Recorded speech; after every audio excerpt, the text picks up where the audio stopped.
This is it. Stop all the press. Your girl has some shit to say.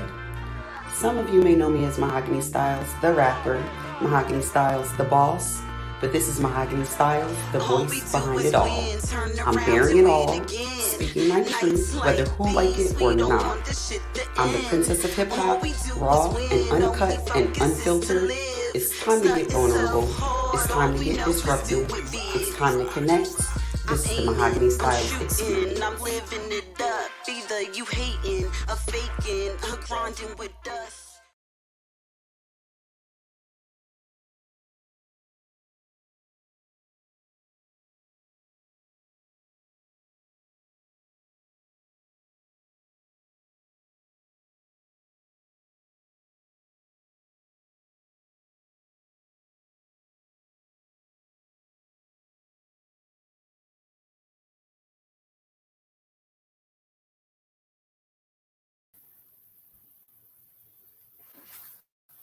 All right, we are here and we are in the building, y'all. My name is Mahogany Stylez, the princess of hip hop, and welcome to the Mahogany Stylez Experience, y'all. I have some really special, dope stuff in mind and in store for our brand new series. And I am so excited to share this side of Mahogany Stylez with you guys today. So today we are opening up our brand new series on motherhood. The name of this series is called Motherhood with Mahogany Stylez. It is me, the princess of hip hop, Mahogany Stylez. I'm so glad you guys have tuned in. I am absolutely inviting you guys to get engaged with me in the comments today. I absolutely want to hear from you guys because this is a topic that is near and dear to my heart as I am moving into this new phase of my life as a brand new mother. And so, I will kind of go into the reason for me deciding to do this series on motherhood. I want to give you guys the expectation of what you can expect from Stylez. And I've been forgetting on my last couple of episodes to make sure that I announce out loud what the name of each episode is. So I'm going to make sure that I do that starting today. This is New Mom, New Wave. The title of this episode is called New Mom, New Wave. Very intentional for a reason. I decided to open up the series with kind of just becoming a new mother and kind of a little bit of my before story leading up to I enter into this new phase and stage in my life. So I have just announced what the episode title is. Again, this is the Mahogany Stylez Experience. We do this every Tuesday from 12 p.m. to 1 p.m. and every Thursday from 9 p.m. to 10 p.m. Excuse me. I am asking you guys to just bear with me and have patience. It seems like our Wi-Fi gods are working with us. So thank you, Wi-Fi gods, for giving us positive connectivity today. This means I can connect with you guys, my peoples. Make sure you connect and engage with me in the comments. Let's roll into it, you guys. It's the Mahogany Stylez Experience. Welcome to my corner pocket of the universe. I'm asking you guys to bear with me because I actually woke up with a little bit of a throat tickle.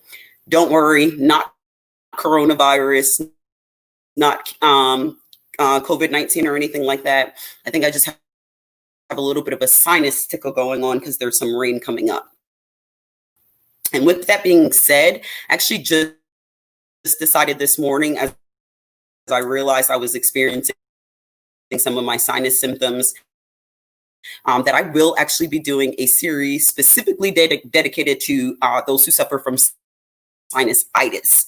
That has been part of my personal experience and journey, and I literally just decided as I had these symptoms this morning to make sure that that's something that we talk about at some point on the Mahogany Stylez Experience. So y'all look out for that. I want to open up today's show by dedicating this series to my light, my saving grace, my extension of myself, my joy, my daughter, Marjani. So the entire series, Motherhood with Mahogany Stylez, Mahogany is kind of embarking on a life. And so I want to make sure that I open up this series by dedicating it to my daughter, Marjani. Marjani, I love you. Everything that I do now is for you. I hope that one day my daughter is as a brand new mom. I hope she looks back and says, dang, my mom was super dope. She was a super bossed up mom. She loved me, and my mom gave me something to set a standard to be like as a young woman in the world. So I'm hoping that my daughter will one day watch this episode of the Mahogany Stylez Experience and just recognize how much she has absolutely changed my life and blessed my life and improved my life completely only for the better. So Marjani Joy, this one's dedicated to you. Mama loves you. Okay, so what to expect from this series. And like I said, you guys get connected with me, tune in. This is the Mahogany Stylez Experience. I am inviting you guys to make sure that you connect and engage with me on the comments. Don't be a stranger, y'all. Shout out to everybody who's tuned in. I'm not sure where you guys are tuned in from, but get at me in the comments and let me know where you guys are tuned in from. And before I dive into what to expect on the Mahogany Stylez Experience, thank you guys for hopping on my YouTube. My numbers have been going up exponentially on YouTube. I've really been out here grinding and working. So I ask you guys to support me. For those of you guys who already subscribed to my YouTube channel, I appreciate you guys so much. Y'all are lit. Thank you for helping me get to 155 subscribers. And we are still growing every single day. For those of you guys who do not already, if you can and you're tuned in right now, make sure you share this live stream and tell a friend to tell a friend. It's lit right here on the Mahogany Stylez Experience with, of course, me, the Prince of Hip Hop, Mahogany Stylez, where we talk everything from music, the entertainment business, motherhood, fashion, current events, what's going on in mainstream media, what's going on behind the scenes. So we've got the dish flowing, and I appreciate you guys for supporting my channel. I am currently trying to get to 1,000 subscribers. I'm in the process of trying to get my YouTube channel monetized. And so I ask you guys to please, please, please support the channel. All you have to do is click the simple bell at the bottom of my YouTube channel to subscribe to get the notifications anytime I drop a brand new video or hop on this live stream. So I just wanted to say to everyone, thank you for supporting my channel, and to everyone who has not yet subscribed, make sure you subscribe. I got that juice for you right here on the Mahogany Stylez on YouTube. All right, so let's get into it. We are talking Motherhood with Mahogany Stylez. This is part 1, and part 1 is called New Mom, New Wave. And some of what you guys can expect from the series, the reason that I actually picked the series on motherhood is obviously, like I just mentioned, I am embarking as someone who's always been very free-spirited and free-flowing. I've always been very much about my career. I ended up kind of having my daughter a little bit later on in the game compared to, I don't know, I guess a lot of my fellow counterparts. I'm going to talk about this later on today's episode. I don't even know what later on in the game at this point actually constitutes. So we'll get into that. I don't want to dive too deep, but we will get into that on today's episode. But I decided to do this series because everyone who knows the Mahogany Stylez brand, they know me for being a hustler. They know me for moving in this music street, moving in these creative streets, and like I said, owning multiple businesses. And a lot of people didn't realize just how much I really wanted to be a mom. So I knew a part of my life's purpose and my life's calling at some point. And then for those of you guys who know me personally, I have an amazing mother. My mother is over the top amazing. She sets the standard and she sets the bar like this high, who's adopted my own mother as their work mom or their play mom. And so I grew up in my life watching my mom be this very intricate, pivotal force for me. My mom is very much responsible for shaping the beast that is the princess of hip hop, Mahogany Stylez. My mom allowed me to express myself. My mom allowed me to run my mouth and bump my gums very, very freely. And so my mom was super intricate and impactful to my life, my existence, where I have evolved to as a woman in the world, as a business professional, as a rapper, and now most importantly, though, as a mom. My mom has given me insight to what type of mother I want to be. And then I also know personally, I have a couple of things that I may do differently or that look different from how my mom raised me. But like I said, she set the standard and she set the tone for me on what type of mother I wanted to be. And a lot of people didn't realize just how important and critical and detrimental me being a mother and becoming a mom was to me. And I've spent the last 14 years on a journey, on a really serious journey with motherhood that I will share with you all. That's going to take us very personal and is going to take us very deep. And so I'm going to move into kind of some of that as well a little bit later on in the show. But I notice I digress a little bit. I just want to really set the expectation and set the tone for what you guys can expect on this 3-part series on Motherhood with Mahogany Stylez. So before I even deep dive into what you guys can expect on this series, I want you, all of the fathers, to know, before I even get into any of this, Father's Day is upcoming. And in the beginning, when I actually planned out my calendar for this particular series, I literally did not realize that I happened to pick Father's Day week, or upcoming Father's Day week, to highlight and honor moms. So let me be the first one to say, this is no shade to all of the amazing fathers out there in the world. Shout out to my father. Shout out to my better half. Upcoming happy Father's Day to you guys, and happy Father's Day to all of the amazing fathers all over the world.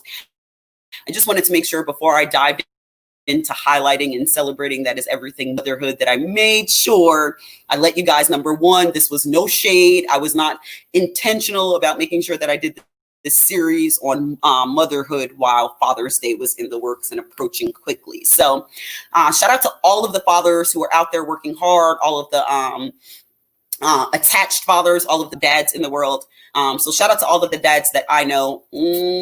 That's for you guys. Appreciate you guys and love you so much.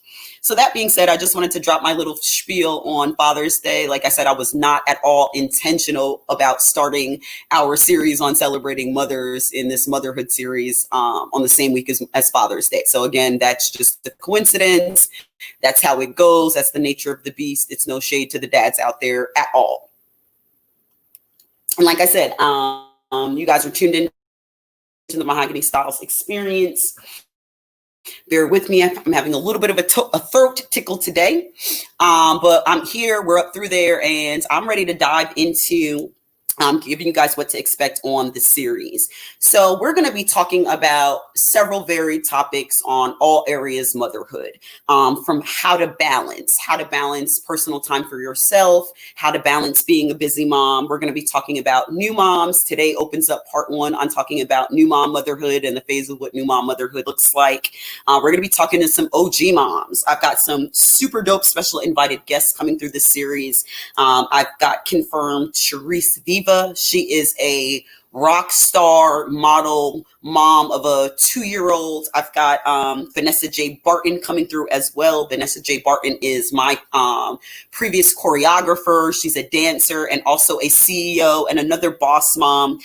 Her daughter and my daughter, Marjani, are only a month apart. So I'm going to be pulling both of those awesome women into the fold later on into the series. So you guys make sure you don't miss. We'll keep the series going. Coming up this Thursday evening from 9 p.m. to 10 p.m. And then again, we'll have our part 3 a week from today, Tuesday, June 20. Or I'll keep you guys tuned in on when part 3 is, because I think we're kind of changing gears a little bit on part 3 on June 23rd. So we'll keep you guys posted. It's going to be lit. Make sure you guys keep it locked and tune into everything that we're discussing on motherhood. So a little bit shout out to everyone who is tuned in. I see you guys. Let me see what's popping in these comments before I dive in. Like I said, do not be a stranger. Make sure you connect and engage. Today, I'll be answering questions. So if you're tuned in and you have any questions that you want to ask me regarding how I'm balancing and handling becoming a new mom, I am super open to answering questions today. So make sure you guys link me and connect with me in the comment section, as I'll be checking the comment section throughout this live stream to answer any questions or answer any comments that you guys have about me, Mahogany Stylez, the princess of hip hop, and motherhood. So I've got my eyes glued to the comments. You guys don't be strangers. Can't wait to connect with you guys there in the comments. So I'm going to share a little bit about, don't these people know I'm live right now? Y'all, let the world know that we live right now. We're in the middle of the Mahogany Stylez Experience. I am not taking phone calls, text messages, lives, or any of that. So let's roll into my beginning intro thoughts on motherhood to kick open and jumpstart this series. So I want to share with you guys kind of like what my journey has been the last 14 years with motherhood. Like I mentioned kind of at the top of the episode as I was discussing the importance of why I picked this particular topic for this series. I've been on a very emotional plight. This is very personal. This is Mahogany Stylez and a portion of Mahogany Stylez that most people have not seen before. So y'all bear with me. I may kind of struggle or fumble through this conversation a little bit because it's very, again, emotional. It's very intimate and it's very personal as I share my dynamic. And so I knew that motherhood was always a part of what my bigger vision and my bigger journey looks like ultimately at the end of the day. Let me talk about my Barbie vision. I think that this is a great place to start. So when I was a little girl and I was playing with my Barbies, the first thing that my Barbie was always a CEO. I always play with my Barbie pulling up in my pink Lamborghini Barbie car that I had, pulling up to her penthouse office suite where she could overlook the entire city. And I'm pretty sure in my head when I was a little girl, the city that my Barbie was overlooking was Atlanta. So I have actually manifested and cultivated a lot of my Barbie visions. And I think I'll begin to kind of continue to share and pull in some of those Barbie vision stories here on this series and just maybe throughout the Mahogany Stylez experience, because it's really shaped and impacted who I am. While right now B. Simone is out there talking about manifestation, I am the epitome of manifestation. And by the way, shout out to B. Simone. B. Simone, I see you. Shorty, I need an entrepreneur in my life that understands my lifestyle too, hunty. Okay.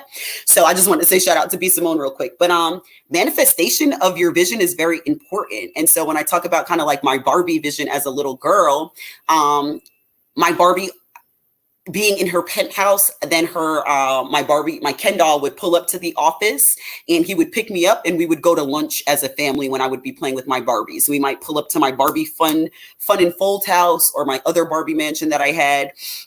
And what I understand, and just from some research that I've done, is that little girls, when they are very young, they have these messages and these signals that, number one, they receive from the universe, and that also that they put out into the universe, which is exactly what I was doing.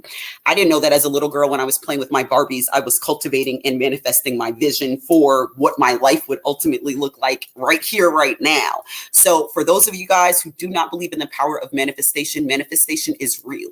When I talk about my Barbie vision as a little girl, I always wanted to move to Atlanta. I always wanted to start a business here in Atlanta. I always wanted a particular lifestyle that afforded me particular things. And I always wanted to be married and get married here in Atlanta and then also have children and be a mom. And so check, check, check, check, and check. I have completely manifested my Barbie vision. I currently run 5 to 6 businesses. I did get the opportunity to move here to Atlanta to manifest what I wanted my adult life to look like. I have manifested my career into fruition. I am a active, successful recording artist. I am a business owner. And now God has now blessed me with the opportunity to not only get married, meet my husband here in the Atlanta area, but then now also to become a brand new mom. So I have manifested the vision, honey. It is possible.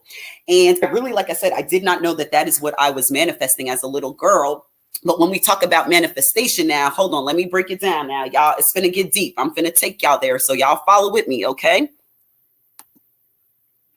I'm finna get deep and break it down. So when I manifested my Barbie vision, I did not know that it would come with some struggles, some challenges. And we always say that we plan, man's plan, but God's timing. God had his own plan designed for my life and my journey with motherhood and what that would look like. And so I guess the beginning of my journey with motherhood starts at 22 years old.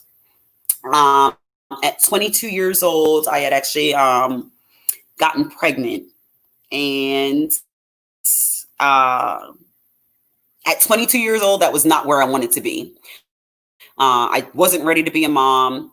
I didn't feel confident. I didn't trust my partner at the time fully for it to be a conducive situation to raise a child in. And thank God, because I dodged a bullet. When I tell y'all, God knows exactly what he's doing. God knows exactly what he's doing. And so I actually had an early term miscarriage at the age of 22, which I didn't take it so difficult. I was more relieved than I was disappointed. I was relieved because, number one, I knew that my maturity level wasn't there to be a mother yet at that time.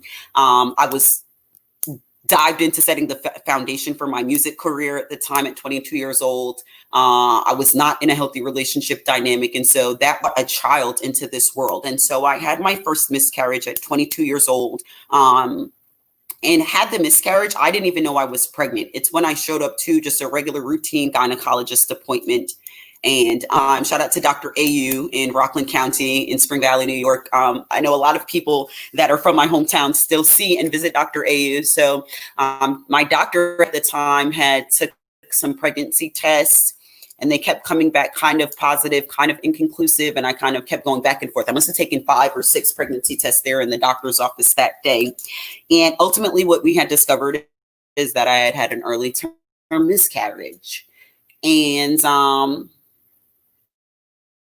like I said, my response to it was relief. I literally, honestly felt relief. It wasn't the appropriate time on so many levels for so many different reasons. And so, like I said, I dodged a bullet. And so I kind of moved on. I continued my career throughout college and continued building out my career and continued building out what would now become my Barbie fantasy come true, right?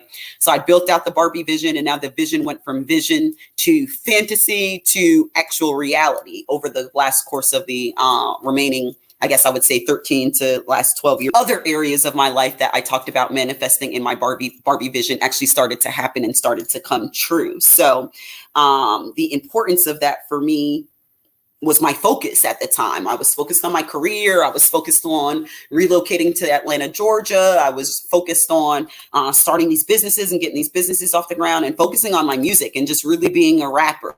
Like that was my focus. And then it was, I think, at some point in my later 20s when my mindset started to change and the importance of motherhood became more important to me. It became more critical and more pivotal for me. And I started really feeling that baby fever, right? So we all refer to and know baby fever as baby fever.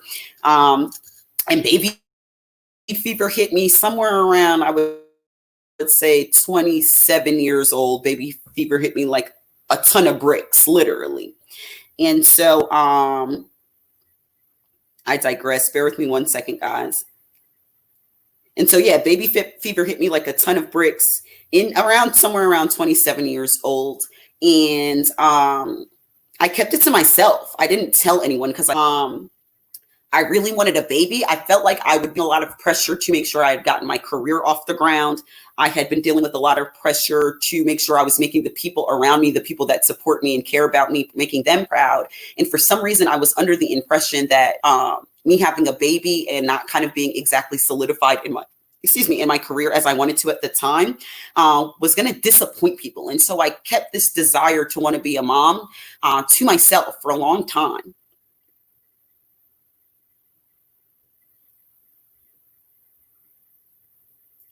And I paused because I wanted that to marinate with you guys, and I really wanted that to resonate.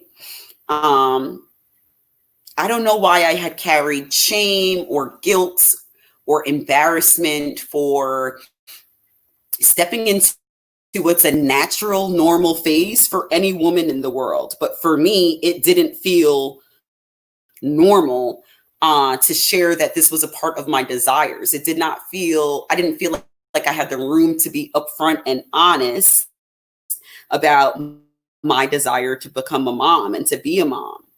and to fulfill and manifest what were all areas of my life that I had been cultivating and building in my Barbie dream, right?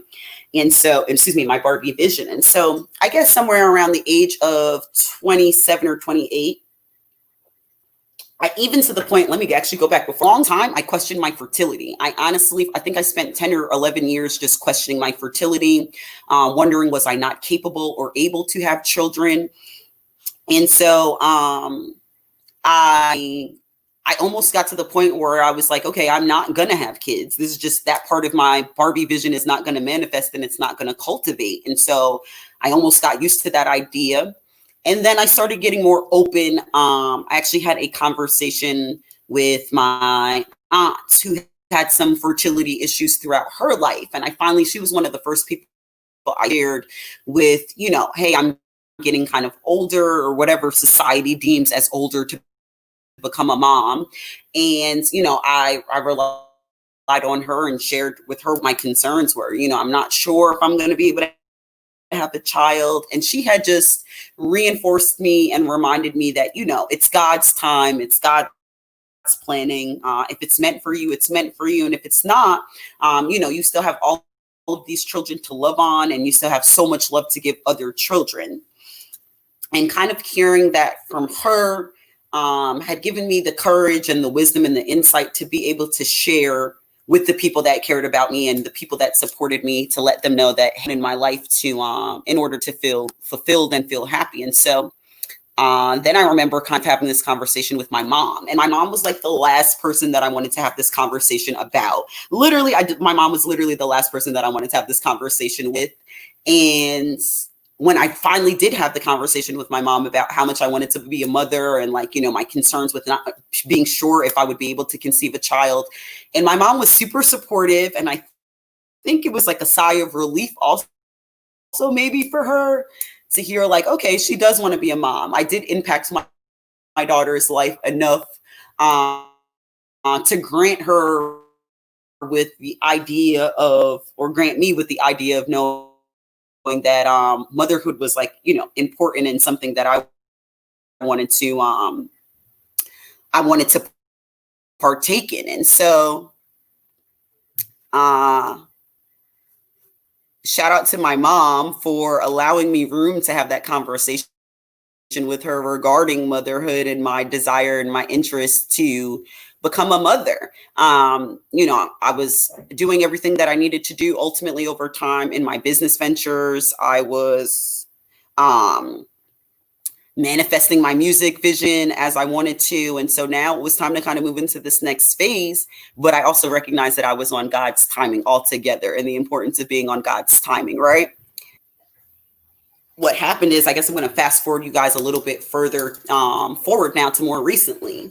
In 2018, lo and behold, in the midst of a whole bunch of things going on, in the midst of starting and embarking into some new business ventures, lo and behold, in January of 2018, bam, I had become pregnant. And I was super excited. One of the things that we talk about is, and pardon me, this is the motherhood show, and part of my experience at this point. So I literally just saw Andy Cohen bring his son on Watch What Happens Live. And so this is a part of the journey, and this is a part of what my life looks like as a brand new mom. But anyway, back to what I was saying, and back to the matter at hand. In January 2018, God blessed me with a child, and the excitement and the feeling of finally my life is complete, right? The Barbie vision is finally manifested to its fullest fruition, and my life is as I wanted and as I deemed it to be when I was envisioning and cultivating and manifesting my Barbie vision as a little girl. And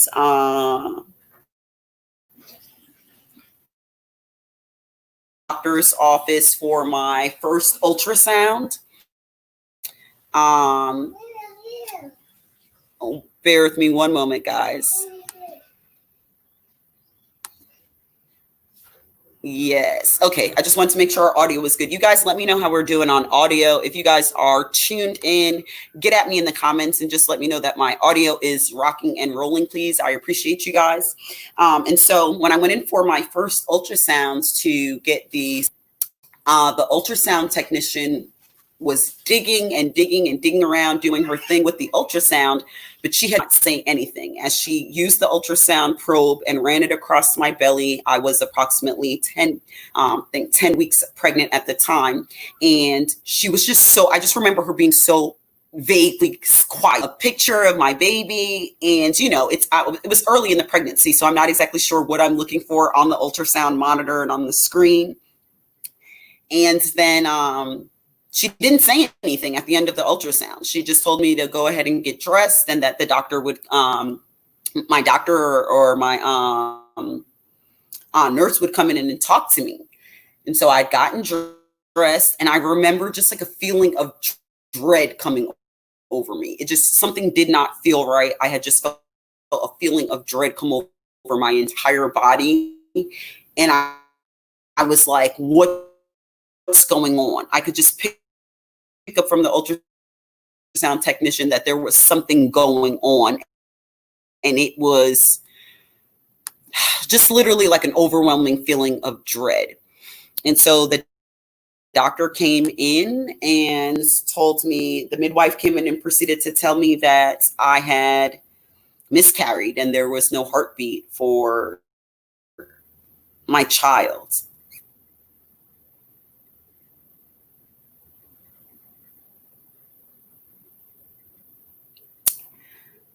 And my heart broke. I felt my heart literally break.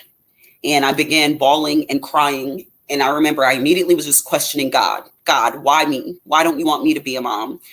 For those of you guys who know, I am a stepmom. I am an aunt, and I love all of my stepchildren, and I love all of my nieces and nephews 100%. And I have so much love to give to them, and I always do nurture them and shower them with so much love. But I just felt like, God, why did you rip away of my own? And the amount of devastation and the depression that I felt after the fact in having this miscarriage in 2018 was just definitely one of the hardest things I've ever had to get through ever in my life. And so I did, by the grace of God, I was able to get through it. And myself and my husband responded differently. We had both responded to the dynamic really differently, but we were both greatly impacted by the miscarriage and the loss of my baby in 2018. And so I had made a very clear and distinctive plan to wait some time. Me and my husband made a plan and a decision to wait. And our plan, I don't know if this is like too in-depth and too personal, but our plan was to wait 2 years before we tried again to have a baby. And we had made a decision, like, if we needed to do alternative measures in order for us to have our baby, whether that would have been in vitro, whether we would have needed to consider adoption or some alternative measures to getting pregnant. And lo and behold, 6 months, again, when we talk about God's man's plan and God's timing, 6 months literally from the date that I had made the plan with my husband to say we're going to wait 2 years. When we made that decision, lo and behold, I was pregnant again. And I found out I was pregnant again the day after my birthday of 2019. What a birthday present, right? What a crazy, crazy gift the day after my birthday to find out that finally, yes, I was pregnant again. Now, talk about being caught the hell off guard. I was absolutely caught off guard. I honestly just had gotten to the point after the miscarriage, just really feeling like, maybe motherhood in the traditional sense was not going to be what was a part of my Barbie vision. And lo and behold, there I was, bam, birthday present and a half. You're going to be a mom. And I prayed, I thank God for this opportunity. And immediately, like, my idea or my decision or my desire to have waited 2 years went completely out the window altogether. It was like, yes, look at God. This is how he's doing me. And this is going to be amazing because he's given me the opportunity when I didn't even think I was equipped or prepared for the opportunity at hand. And so Just the power of, again, God's timing is everything. God's timing and God's planning has been like critical to my motherhood journey. And so, like I said, what I thought was going to be like a 2-year waiting period and like a whole bunch of challenges potentially with like in vitro or adopting or some type of alternative measures to becoming a mom, God's plan was to give me my daughter and give us our daughter, Marjani. And so it was a rocky roller coaster ride. And I remember going through my pregnancy,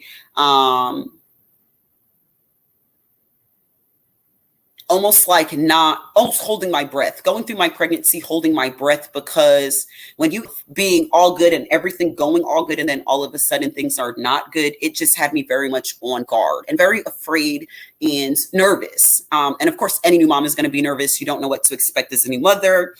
I didn't know if, I was going to have a difficult pregnancy, if bed rest was going to be something that I would have to embark on because of my previous complications, even just only 6 months earlier. And so luckily for me, my pregnancy was amazing. My pregnancy was absolutely amazing. It was fire. And so actually that leads me into talking about kind of what I want to talk about on today's part 1 of New Mom, New Wave, Figuring It All Out. I want to talk about what my expectations were versus what my reality was.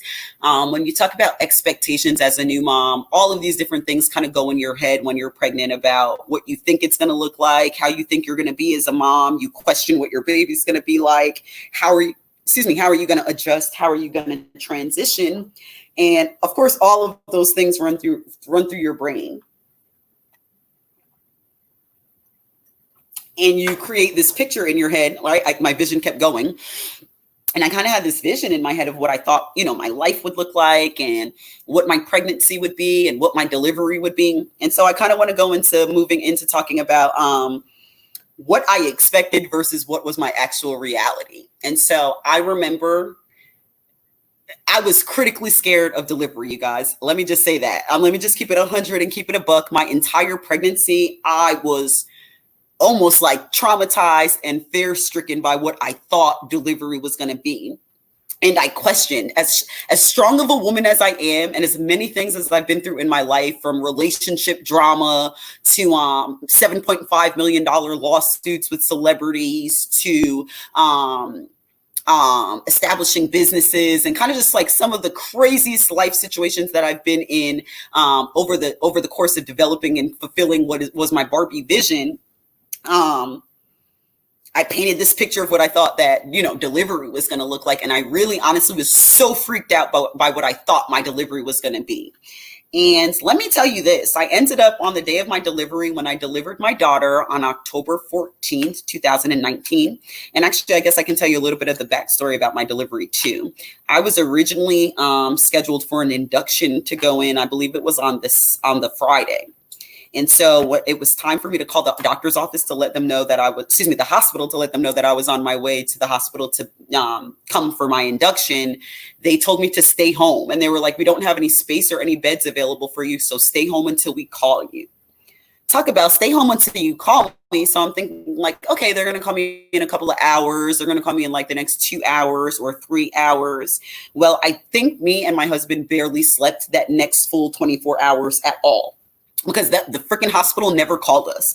That's how booked up and solid they were. So it was a full 24 hours later, and I never got a phone call. So I'm like, do I need to come in to do this induction? Am I coming in to have this baby or not? Like, which one is it, right? And so you guys, thanks for tuning in. This is the Mahogany Stylez Experience. I am taking questions and comments in the comment section. You guys, make sure you get at me.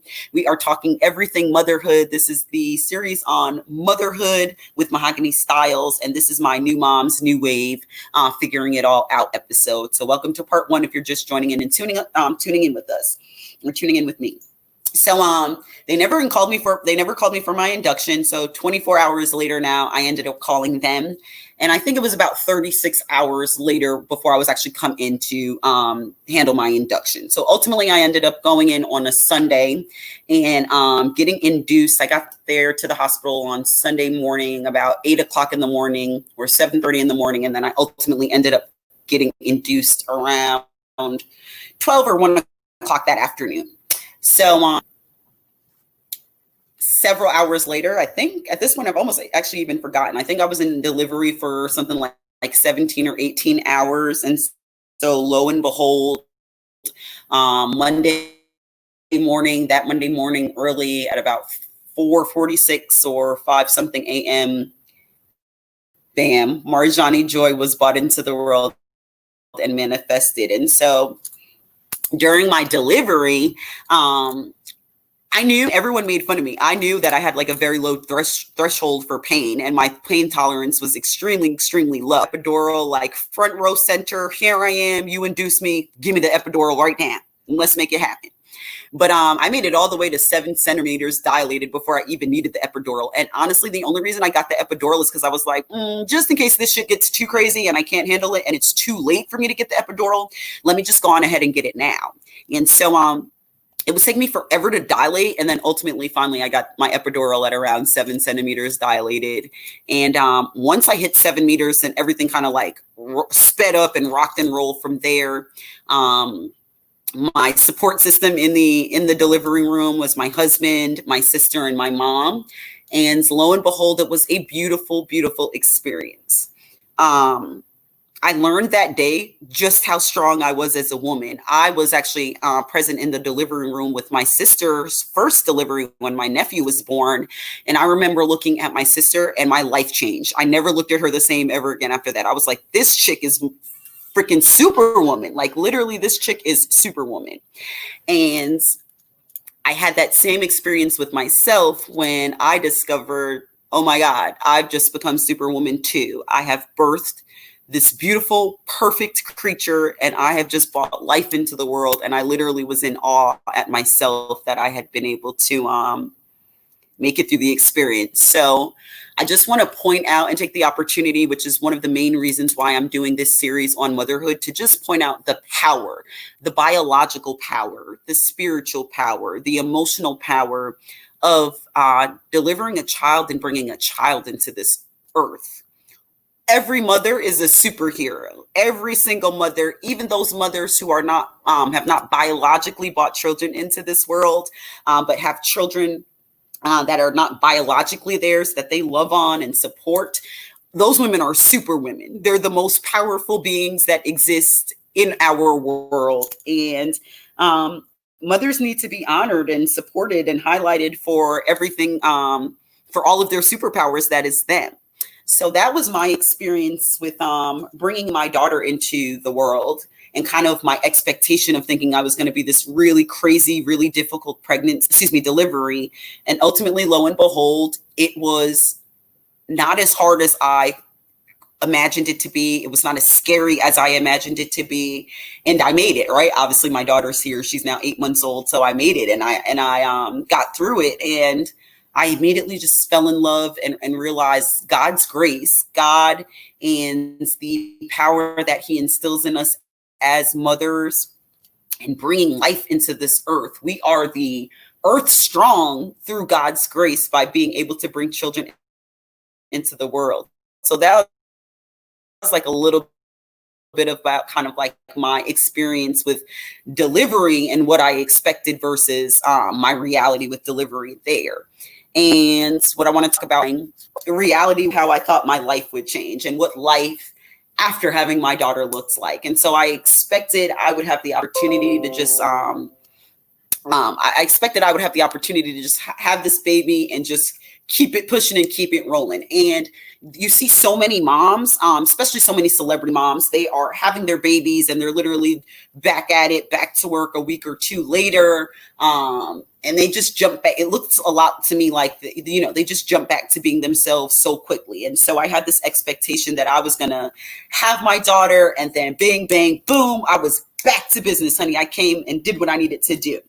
And it's funny because I was just actually talking to someone, I think yesterday or the day before, who was like, dang, Mahogany, I'm super proud of you. Like, you literally just had this baby and got right back to work. Oh, it was Jenna Hershey, who was a guest on our last episode. She said, you really just had this baby and just got right back to work. And what's funny is, for me, I think that that's the perception, but I guess there is some truth to that perception, and there is a little bit of a myth or a misperception to me, just hopping back and getting right back to work, and what the expectation of that looks like for me. The first time that I was away from my daughter, she was about a month old, or maybe about five weeks old, and I got the opportunity to see one of the sharks perform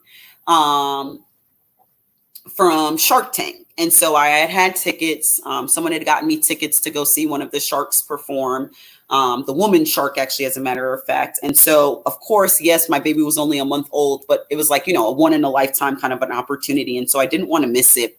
The talk was expected to be 2 hours. I had my mom come over to watch the baby while my husband was out and about, and I was at the speaking event.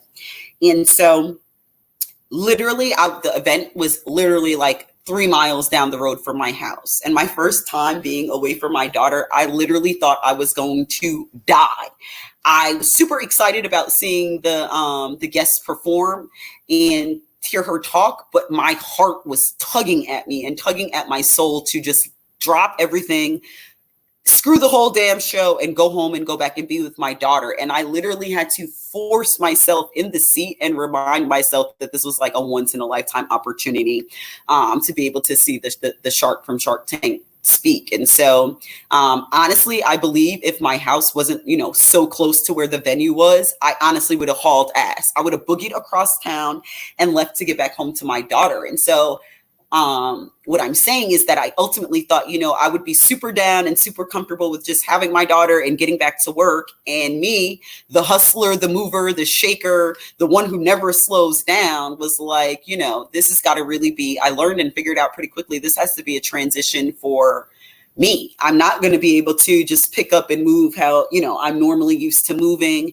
I'm not going to be able to be the same busybody. And in that postpartum, them couple of weeks after postpartum, you're exhausted, and I was breastfeeding. I'm a breastfeeding mom. I actually just stopped breastfeeding, or I'm transitioning out of breastfeeding as of like last week. So I breastfed up until my whole entire 8 months. So being a breastfed mom has been like, a really serious part of me and my daughter's bonding experience. So with that breastfeeding, that was like a whole different ballgame. And so that was my reality ended up being totally different from what I thought was going to be my expectation. It was a totally different ballgame. And I didn't want to run and hit the ground running right away. I wanted to cultivate and spend time loving on this little girl. And I just did not want to be away from her in any capacity at all. Oh, and you know what? I talked about the miscarriages. I talked about my 2 miscarriages. My daughter, my gift, my light, my love, my everything, Marjani Joy, is my rainbow baby. I forgot to mention, and I want to make sure that I talk about the impact and the dynamic of having a rainbow baby. I kind of did talk about it, but I didn't talk about it in the sense that I refer to my daughter as my rainbow baby. So for those of you guys who do not know what that is, shout out to all the rainbow moms with rainbow babies all over the world. Rainbow babies are babies that are born into the world after a miscarriage, or maybe sometimes even after multiple miscarriages. So babies that are born after miscarriages are known as rainbow babies. So my daughter Marjani is my rainbow baby, and I just wanted to make sure I threw that out there and mentioned that as well. If I have any rainbow mothers on the line tuned in, get at me. Let me know how your experience has been, how you still process and mourn the life of your beautiful child that you that's no longer physically here on the earth with us, but how you celebrate your child that is here with you physically in your physical space and in the world with us. Tell me and share with me kind of how some of that has been for you guys. I would love to hear if I've got any rainbow moms with rainbow babies on tune in. I would love to hear from you guys on what your experience was like as a rainbow baby. And so also when I talk about, getting back acclimated and getting back to what life looked like before my daughter was born, my transition was totally different. And I want to actually move into spending some time talking about this entire group of people that are not really being spoken enough about in the wake of the times and the things that are going on in the times. And so for me, I didn't become a new mom. I actually became a new Corona mom. And so, yes, you guys heard it first. In case you guys hear that phrase, remember that me, Mahogany Stylez, the princess of hip hop, came up with that term, new Corona mom. So I ended up becoming a brand new Corona mom as I embarked on motherhood. And what I mean when I say new Corona mom, I'm going to talk about what a new Corona mom is, because there's an entire group of women and children that are not getting discussed enough as we talk about all of these things surrounding the coronavirus and also all of the other crazy events that are going on in the world in terms of racial equality and social justice and kind of some of those things as well. But I belong to a group of women called the new Corona mom. And the new Corona mom are all of the moms that were already had babies. So we're not the mother of children born in the midst of the pandemic. Our children were born before the pandemic. But then when it was time for us to transition our children into the world, our transition as new Corona moms for us and for our children looks totally different than what the normal standard I guess whatever the normal standard of transitioning as a new mom and you transitioning back into what your life looked like before your baby and what transitioning for your baby looked like. And so I belong to an entire group of women. Shout out to all of my pregnancy sisters. Let me actually take this opportunity to highlight and shout out some of my pregnancy sisters. I want to shout out to Jessica Reyes. Jessica Reyes was super pivotal and super critical. She was a major, major support system to me during my pregnancy. I want to shout out my other pregnancy sister, who I actually just mentioned, who's going to be a guest on our show. Vanessa J. Barton, she'll be a guest of our show on one of the upcoming series on this series on Motherhood with Mahogany Stylez. I also want to shout out another one of our guests who will be joining us in the conversation, Charisse Viva. She wasn't my pregnancy sister, but she was highly supportive of me during my pregnancy. Shout out to, who's another pregnancy sister? Shout out to Monique Crystal. She's a model and mom. Shout out to her. She was a pregnancy sister. Shout out to Chef Beige of Black Ink and also CEO of Beige Plate. Shout out to her. She was another one of my pregnancy sisters. And then also, I feel like I'm missing someone. Well, shout out to all of my pregnancy sisters. All of those that were pregnant with me kind of around the same time that I was pregnant, and we all went through the journey together. So kind of all of those women that I name, I deem all and consider all of those women as new Corona moms. They entered into motherhood, or they re-entered into motherhood in a time when we were in the middle of a pandemic. And so when we talk about our transition and we talk about entering into motherhood during the midst of a pandemic, for me as a new mom and as a new Corona mom, that came with so many challenges. It came with a lot of challenges that you couldn't have prepared for. You could have never planned for. I could have never expected some of these challenges. On top of becoming just a regular new mom already comes with this whole bag of things.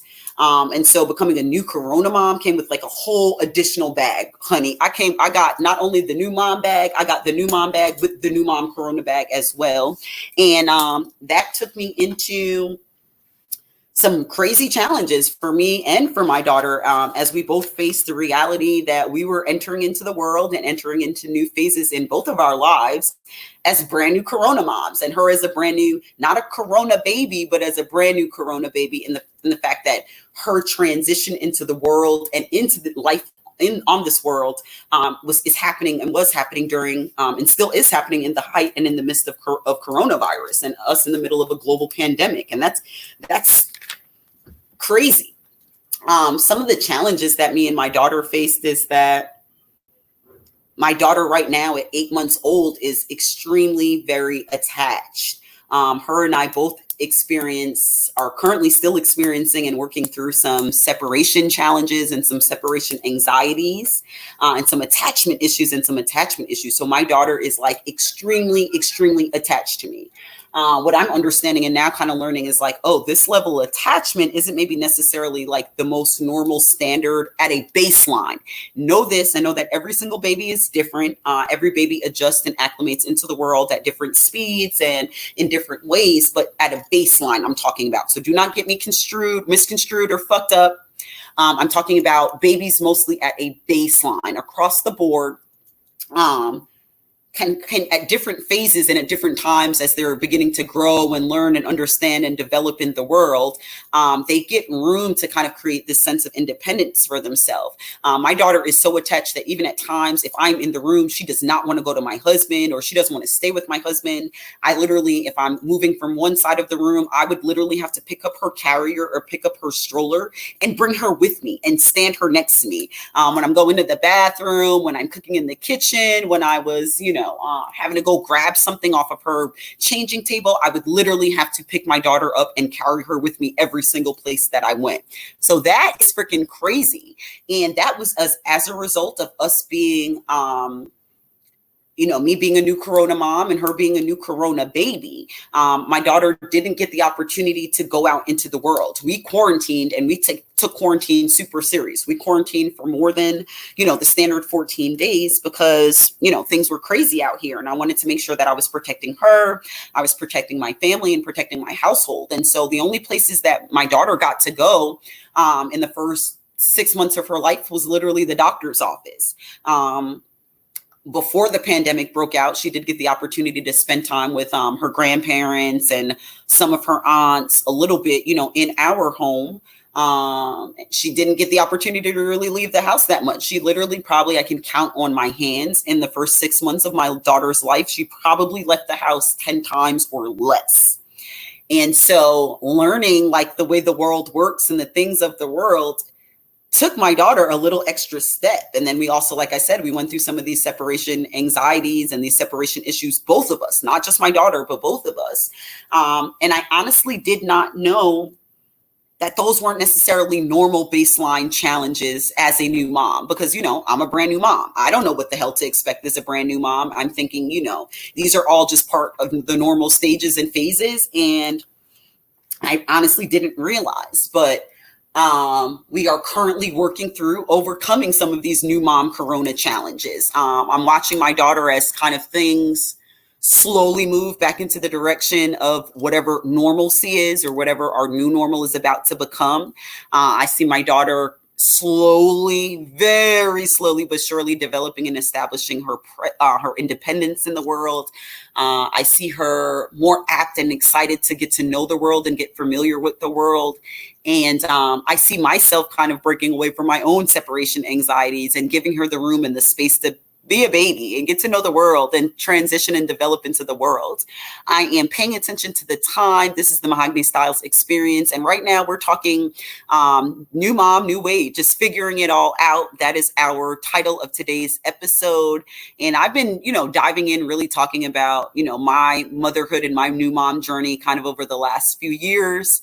My challenges, my highs, my lows, my ups, my downs, my in-betweens. And so while I point out some of the challenges and kind of some of the quote unquote negatives with being a new corona mom, it would be an injustice and completely biased if I didn't also talk about the highlights and the high moments of being a new corona mom and being able to spend time and bond with my daughter in the midst of a global pandemic.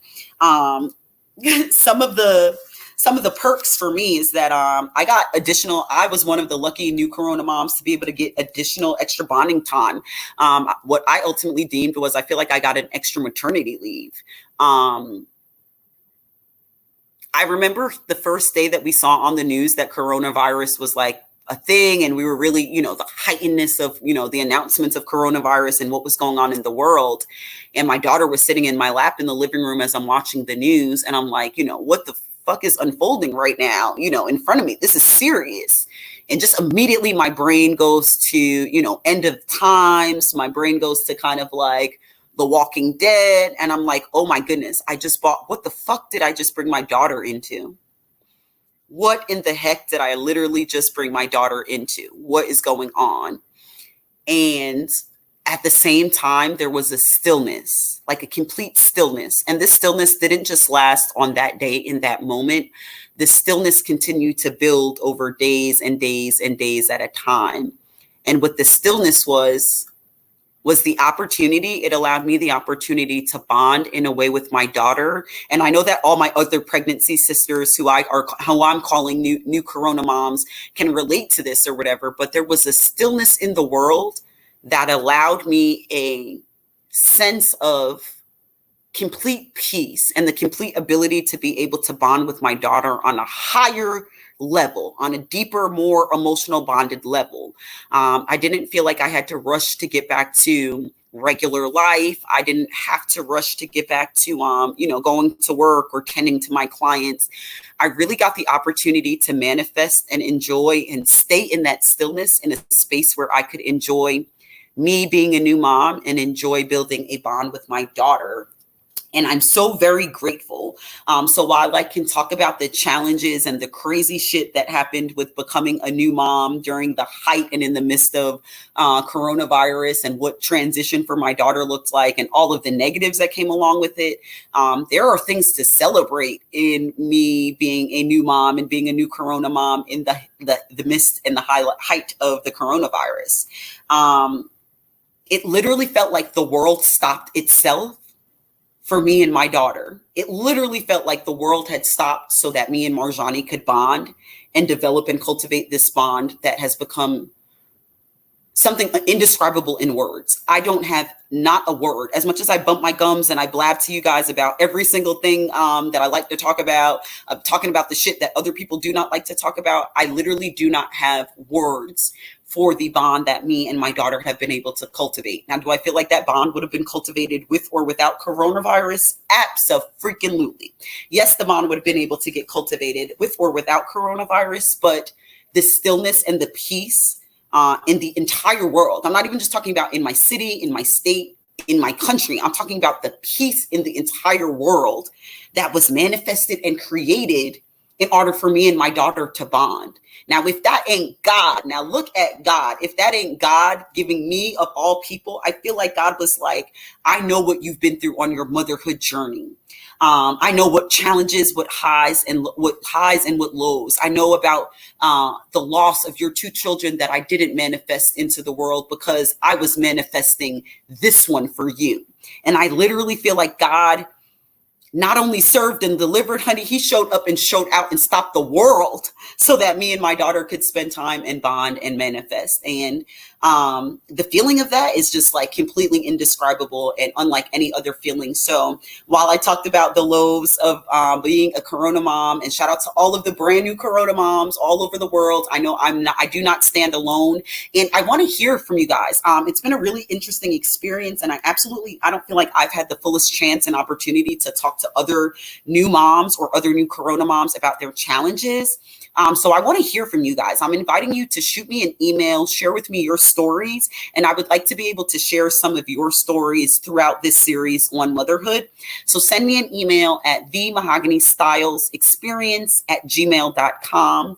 Again, that's Mahogany Stylez Experience at gmail.com. And send me your new Corona mom stories. I want to hear what transitioning in the midst of a global pandemic looked like for some of you new moms out there, and see if, we share some things in common. I want to hear some of your struggles, and I absolutely want to hear from you guys about some of your highlights as new Corona moms. So a couple of other things that I want to touch on. I see that we're rolling over a little bit over our hour, but the conversation is good, so good. The tea is so good.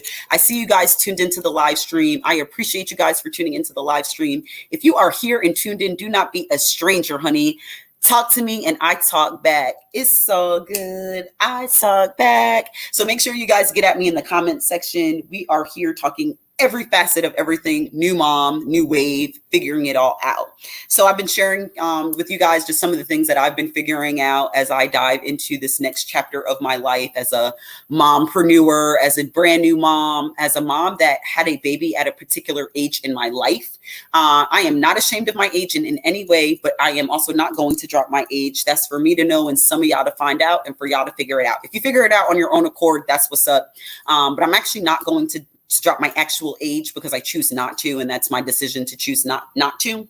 But know that I look good. Know that this black do not crack, honey. You see this? Hold on. Okay, this black do not crack, so I'm not in any way ashamed of my age. I also just personally don't want to throw it out there right now.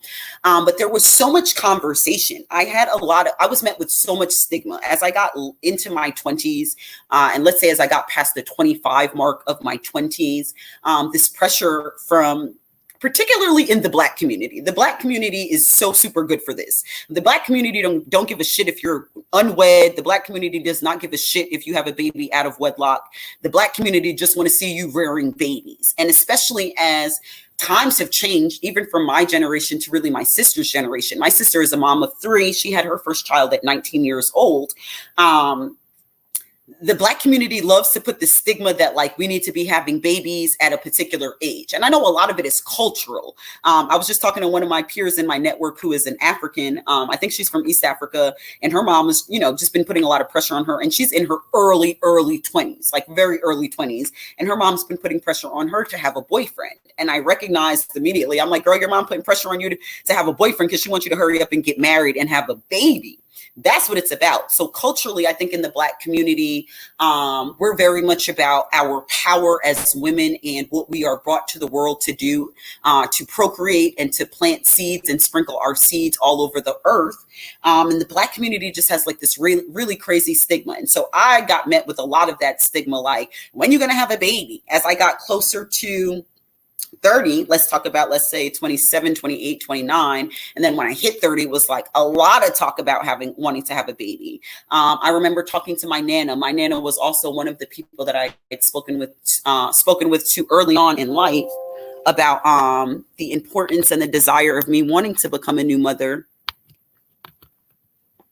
Bear with me one moment, guys. And my Nana was also someone that I had shared with. And as I got closer to my 30s, I remember her definitely loud and clear being like, well, when are you going to have this baby? When are you going to have a baby? Okay, you're married now. You got married. Come on, time to have a baby.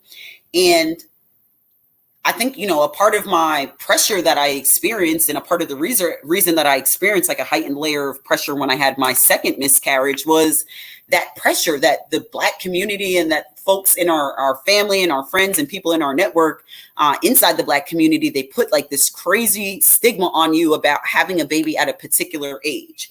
Meanwhile, let me drop this tea on y'all. White people, you guys, are not killing themselves to have babies in their 20s. White people wait, you guys. Other communities and cultures, Asians, they wait. They're not dropping babies at 18, 19, 20 years old. And I'm talking about, generally speaking, again, this is not for everyone. I'm not speaking for everyone's specific situation. Again, I'm talking about as a baseline across the board. You guys are going to hear me use the word baseline a lot. I'm talking about just very much in that middle, that average. White folks and other cultures aren't killing themselves to have babies in their 20s. So I just don't understand the stigma that black people in the black community put out there about having a baby by a certain time. I talk about my aunt who had her children later on in life and was kind of very supportive of me as I went through some of my earlier challenges with miscarriages and such. She had her first child at 38 years old, and then her second child, I think somewhere in her mid 40s or whatever. There were, as I got closer to having my baby, there were all of these celebrities that were popping up and having babies in their 40s and 50s like it wasn't nothing. Janet Jackson, she's one of the ones that popped up and had a baby in her 50s or whatever. And I remember reading this article that talked about how celebrities were setting a false expectation for women, thinking that, it's very possible and it's nothing for women to have a baby in their 40s and 50s. I saw one of the doctors from Married to Medicine talk about how, that's a stigma, and having a baby super easily in your 40s and your 50s is not like the easiest thing to do. And I remember just like a heightened pressure of that, like, shit, okay, maybe I do need to hurry up. Do I need to freeze my eggs? Like, what do I need to do to make sure I make this happen?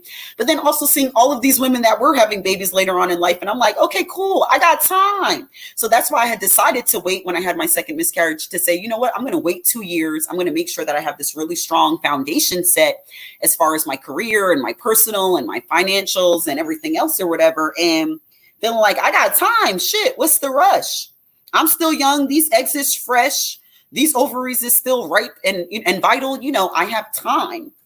And there's this sense of, pressure that having children, quote unquote, later in the game puts on women who, have children or make the decision to have children later on in life. I want to ask you guys this. What is the appropriate age? What do you guys think is the appropriate age for women to have their first children? I would love to hear from you guys in the comments. What's the right age? What's the correct age? Is it 20? Is it 25? Is it 30? Is it 35? Is it 40? Is it when all your shit's together? Is it when things are lined up in your life ever so perfect? Which I also realized and figure out that there was never like a perfect time. There is no such thing as a perfect time. I don't care if you're a woman of a particular age and you've spent time investing in setting the strong foundation for yourself. I don't care if you are younger and you're like, well, shoot, I'm gonna have this baby and then I got time to bounce back and, get back to what I was doing. I truly believe that there is the only right time to have a baby and bring a baby into this world and is when God deems it right. Yesterday I was on oh my goodness, let me share this story with you guys. Yesterday we were on a family Zoom, and I have a cousin that's a little bit older than me, not much older than me, and she yet doesn't have a child. And my daughter's only 8 months old. I just had my baby, and it's funny because her and I are the two oldest females in our family, and I am the last in our generation of my cousins and of my siblings.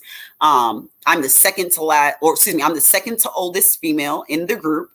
And I am of the last of all of the generations underneath us and all of the cousins and my siblings to have children.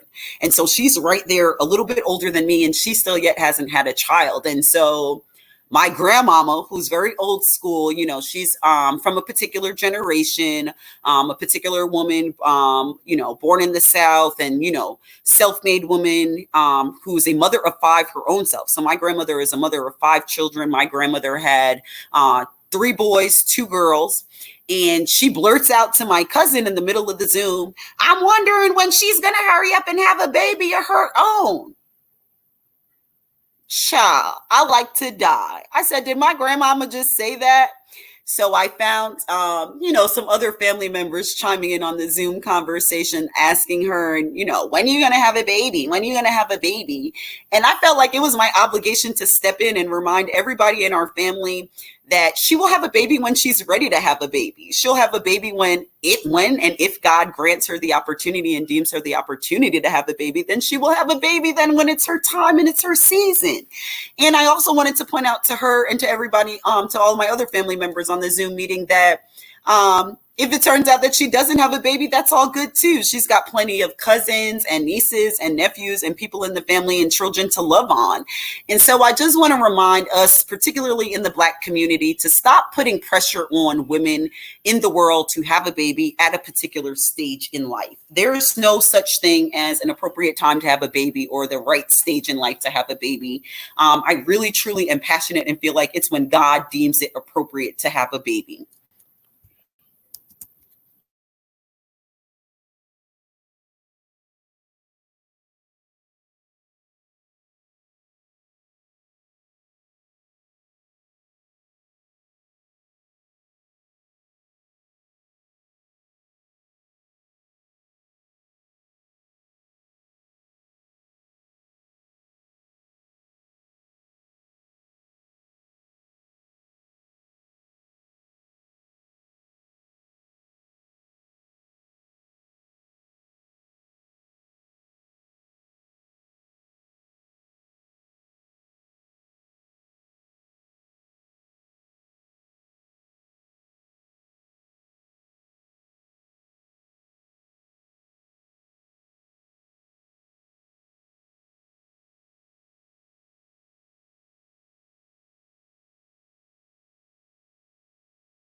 Yes,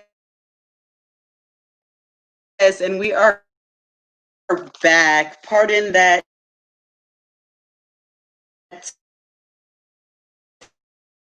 technical error, but I am back in the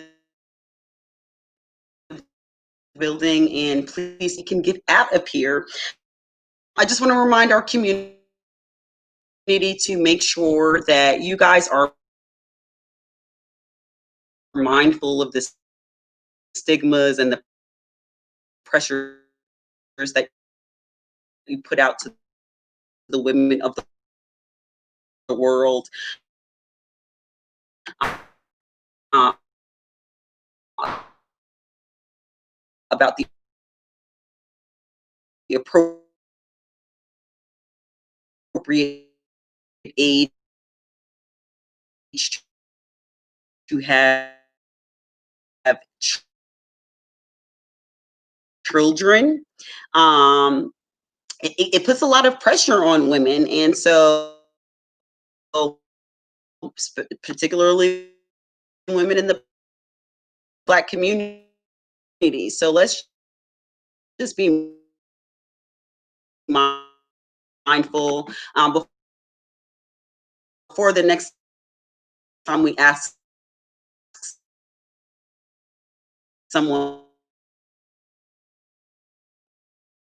girl, when the next time you gonna have a baby? When you ready to have a baby? Just be mindful of that. And if I have a little delay flowing, you guys bear with me and have patience. We were super flowing. The Wi-Fi gods were working with us, so bear with me and have a little bit of patience, please. Um, and let me keep it rolling and keep things moving right along here. I just want to talk about real quick, snapback. And a lot of people have been asking me, like, Mahogany, what's your workout secret? What have you been doing in order to get your body back right? You look like you're back to your original weight. And to be honest, my snapback is a result of a couple of things that I think I will talk about later on in the series. Um, but for all of the women that are ready to kind of get their body back to what it was before they became new moms, or what that looks like before, what their bodies look like before motherhood, I'm definitely an advocate for taking your body back, reclaiming your body, um, at a time that is both appropriate for you and your child. Um, um, Exercise is important. Um, Eating right, but also meditation, making sure your mind, your body, and your spirit are all in line after becoming a new mom is just like super, super important. But you got to be responsible, and you got to be the one to take back your body. So just keep that in mind. Um,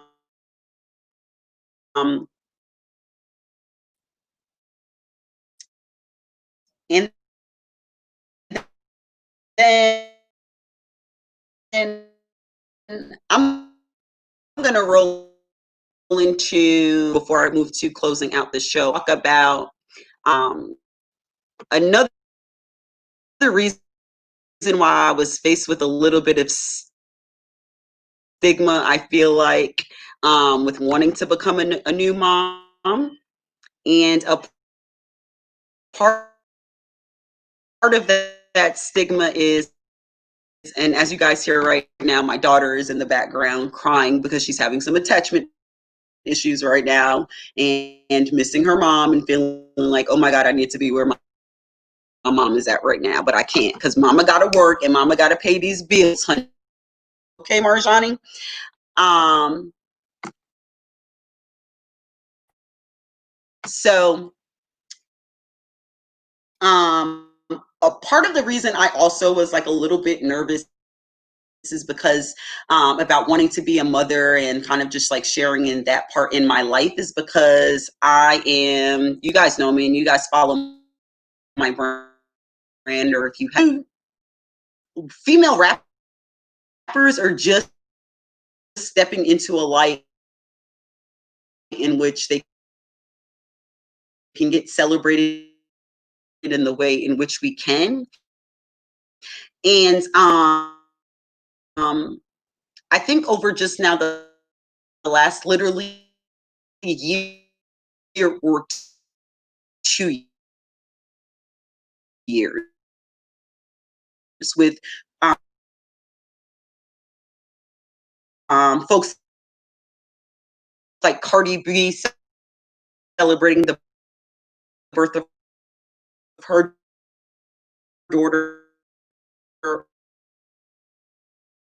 daughter, um, with folks like JT from the City Girls celebrating the birth of her daughter, and some of my other celebrity pregnancy sisters as well. Tokyo also just had her son. I did invite her on the show. So hopefully Tokyo Jets, hit me up, girl. Link me in the DM or shoot me an email if you hear from me. If you see my DM or whatever, just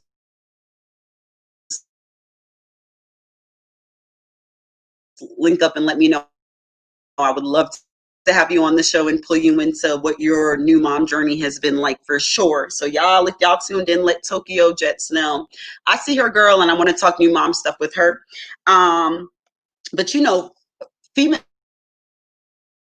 rappers were just getting celebrated in this particular light. And so a part of the reason why I was so apprehensive to want to share with people that I wanted to be a mom, and why I thought I was going to be disappointing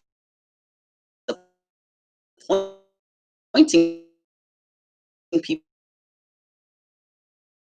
is because just simply because of the fact that I'm a female rapper, and like being a mom in female rap is not celebrated like at all. It's just not something that's celebrated, um, or hasn't really been celebrating until honestly like the last um,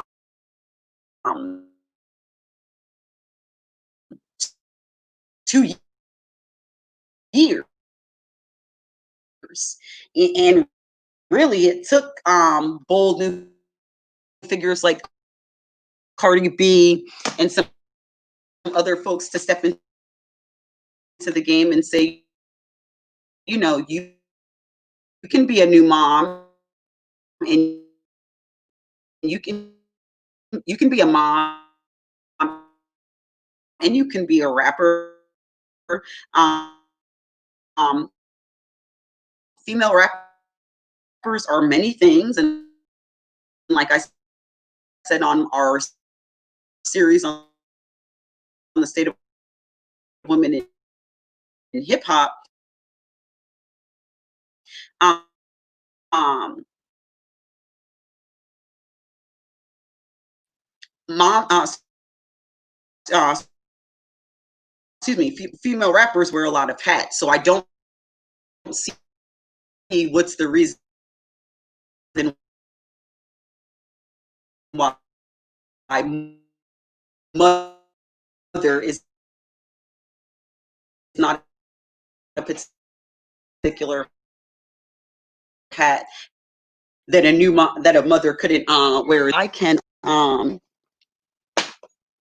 get situated here to close out this show exactly as I expected to close out the show. So you guys continue to bear with me if the connection is a little bit spotty, but I will be back situated with some better connection in just a second. Um, but what I want to say is like, yo,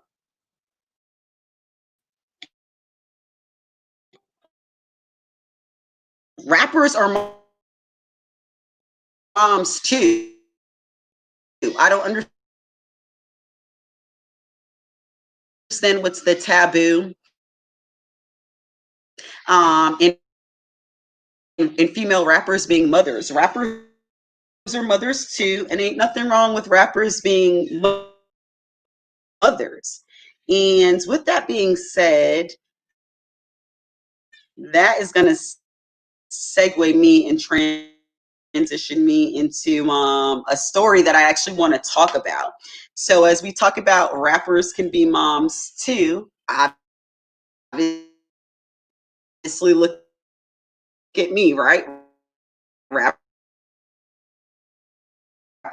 female rappers can be moms. I want to stop and bring to your attention this story on Iggy Azelea, female rapper, um, Australian female rapper Iggy Azelea, who literally just announced to us randomly out the blue that she just had a son. Um, she kept her son, her pregnancy, the delivery, the birth of her son, a complete secret, and did not let the world know that she was pregnant. She did not pull her fans and the general public into her new mom experience. Part of the reason that she did that is also at a out of fear of the taboo of being a rapper and a mom. For her, according to her, she said that it's not that she was hiding her son. She didn't want to keep him a secret, specifically, kind of like Drake kept his son a secret, but that's a bag, and we'll get into later on a different show. I'm not going to go ahead and pull up the pictures for the last few segments. It looks like I'm having a little bit of issues there. So um, Um, but I want to just say kudos and shout out to Iggy Azelea for not for fighting whatever feelings she was having about the taboo of being a female rapper. I just want to and be moms too. And if I haven't done that enough, you guys, rappers can be moms too. So you guys keep following my new mom journey and keep following my rapper journey. It's possible. It's a whole entire wave, and rap moms do exist. Hashtag rap moms. So yeah, shout out to Iggy Azalea and her brand new healthy, beautiful son. We've not seen him yet, but I'm sure he's a beautiful being. So that was a little quick tea on motherhood as it